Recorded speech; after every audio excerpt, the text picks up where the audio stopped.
Hey everybody, this is a real quick video in case you have Huawei Honor FlyPods Lite wireless earbuds and you need to do a hard reset to the factory default settings on them. Now you're going to want to do this for one of two reasons. The first one is troubleshooting.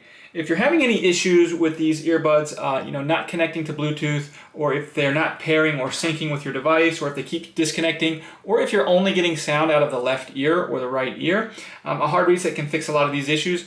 The other reason you might want to do this is if you just want to set these earbuds up like a new set of earbuds on a new device and you just want to wipe all the pairing history off of it, we can go ahead and do that as well with this. All we need to do is put the earbuds in the charging case and leave the case open. And we're going to turn it around on the back and find this button right here. We're just going to press and hold this function button for at least 10 seconds while we watch the little indicator light on the front of the case. And when the indicator light on the front of the case flashes, that will mean that the reset has been completed. We can go ahead and let go of this button, take the earbuds out, and pair them as though we're setting up a new set of earbuds.